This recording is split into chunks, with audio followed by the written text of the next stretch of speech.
As we take a look at the wind field, this is very important, and this is the reason that we continue to stress that you can't just focus in on where the center or the core of this hurricane will be making landfall, as that wind field is very extensive.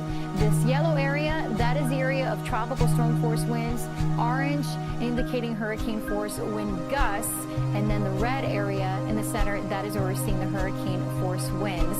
And you can see that yellow shaded area already moving in on South Florida. So keep an eye on that timeline as we head into the morning today and into the afternoon. Yes, we will be dealing with those tropical storm force winds. And then likely as we head into the evening, we'll start to see the hurricane force gusts across the Keys. And for Broward and Dade County, still dealing with those tropical storm force winds tonight. Overnight, we'll start to see the hurricane force gusts across Broward and Dade County, and the likely dealing with the sustained hurricane force winds across the Keys, which could be just devastating. Unfortunately, not good news for the Keys.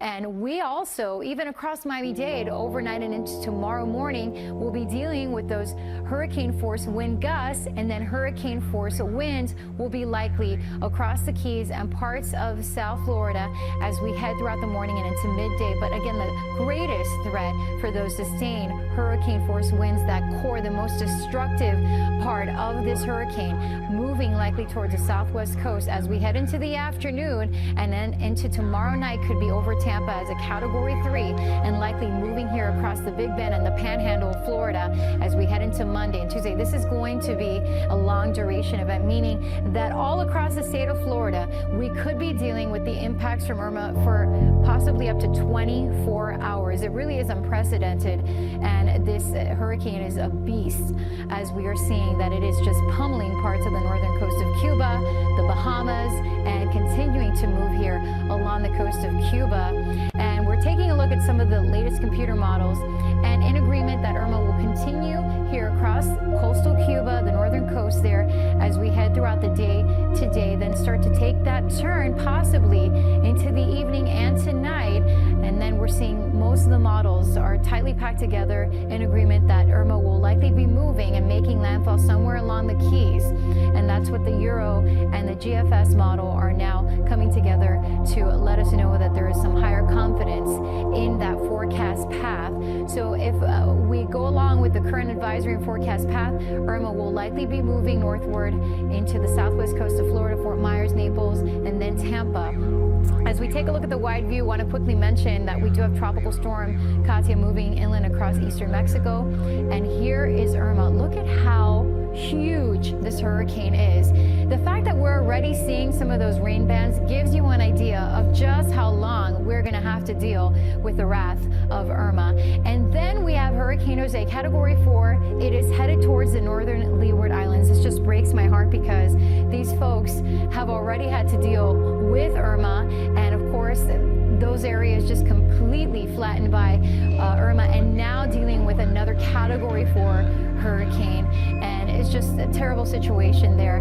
We're really going to keep them in our thoughts and prayers. But Hurricane Jose, it's not a threat for us in South Florida. I know many of you have been reaching out, concerned about Jose, and this is the forecast cone. Jose is expected to move across the northern Leeward Islands and then take a turn towards the northwest and curve back out into the open waters of the Atlantic.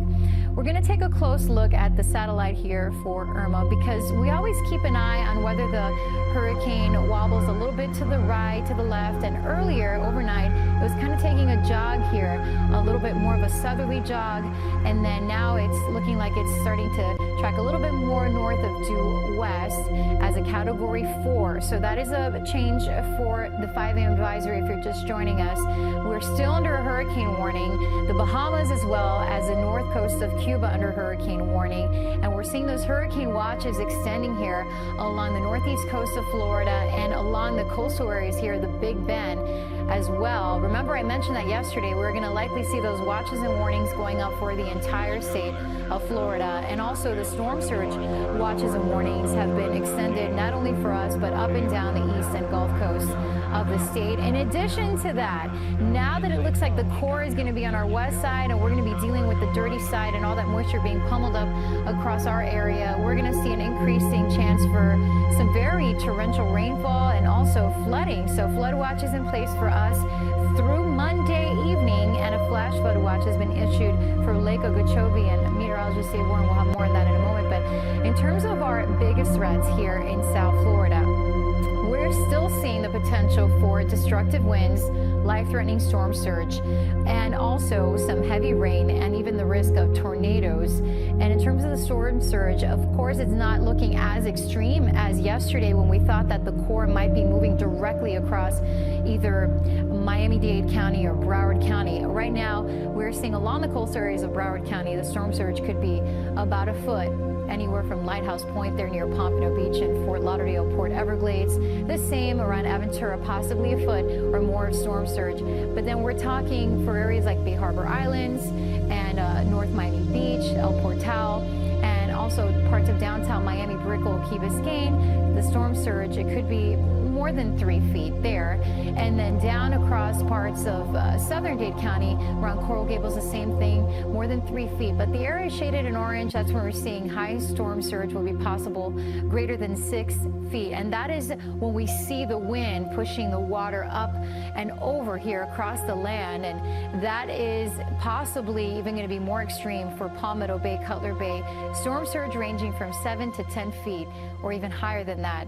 And then down through parts of Homestead and down through the Keys, we're seeing a medium potential, meaning storm surge ranging from 6 to 7 feet possible. So in terms of what you can expect today, the rain squalls, they're already moving in. Tropical storm force winds on the increase, and then overnight hurricane force wind gusts will be possible. And tomorrow, hurricane conditions arriving, although again, with the eye likely making landfall more to our west or southwest, I should say, across the Keys, we are going to be dealing with the possibility still of some severe storm surge, heavy rain, flooding, the risk of tornadoes. Obviously, the worst of the weather will be across the Keys, and we're going to be dealing with hurricane force winds likely as we head throughout the day tomorrow. Higher gusts near 100 miles per hour, with more on the local impacts and the fact that we're already dealing with that rain and those squalls moving in.